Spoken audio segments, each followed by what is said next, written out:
యువ చైతన్య దీపం స్వచ్ఛంద సంస్థ ఆధ్వర్యంలో అత్యవసర సమయాల్లో రక్తదాతలు ముందుంటారని సంస్థ యజమానులు తెలిపారు. యువ చైతన్య దీపం స్వచ్ఛంద సంస్థ ఆధ్వర్యంలో అత్యవసర సమయంలో రక్తదాతలు అందుబాటులో ఉంటారని సంస్థ పేర్కొంది. రాజన్న సిరిసిల్ల బ్లడ్ సెంటర్కు అనుసంధానంగా స్వచ్ఛంద సంస్థ యువ చైతన్య దీపం ఆధ్వర్యంలో సభ్యులు ఎల్లప్పుడూ అత్యవసర సమయంలో రక్తదానం చేయడానికి అందుబాటులో ఉంటారని సంస్థ అధ్యక్షుడు శేఖర్ సేనాపతి తెలిపారు. ప్రాణహాని ఉన్న సమయంలో ప్రమాదాలు జరిగిన అత్యవసర వేళల్లో రాజన్న బ్లడ్ బ్యాంకు సెంటర్ ద్వారా యువ చైతన్య దీపం సంస్థ సభ్యులు అన్ని రకాల బ్లడ్ గ్రూప్ వివరాలతో అర్జెంటుగా రక్తం అవసరం ఉన్న వారికి దాతలుగా ముందుకొస్తారని దీన్ని సద్వినియోగం చేసుకోవాలని అన్నారు. ఇప్పటికే సంస్థ సభ్యులు అనేక సార్లు రక్తదానం చేసినట్లు శేఖర్ వివరించారు.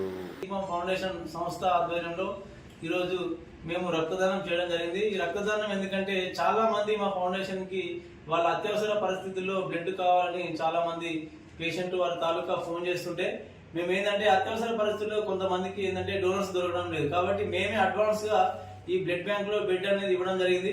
ఈ బ్లడ్ అనేది అత్యవసర పరిస్థితుల్లో మేము వాడతాం అన్నట్టు. అత్యవసర పరిస్థితుల్లో మాకు ఎవరైనా పేషెంట్ తాలూకా కావాల్సి వస్తే ఇప్పుడు నిల్వ చేసిన బ్లడ్ అనేది మేము వాడతాం. దీన్ని ప్రతి 3 నెలలకు ఒకసారి మా ఫౌండేషన్ సభ్యులందరితో ఈ బ్లడ్ బ్యాంక్ లో మేము బ్లడ్ అనేది నిల్వ చేస్తూ అత్యవసర పరిస్థితుల్లో ఉన్న పేషెంట్లకు మాత్రం ఖచ్చితంగా బ్లడ్ అనేది వీరు కూడా మాకు సపోర్ట్ చేశారు. అందుకని చెప్పేసి మేము ఇవాళ ఈ బ్లడ్ ఇవ్వడం జరిగింది.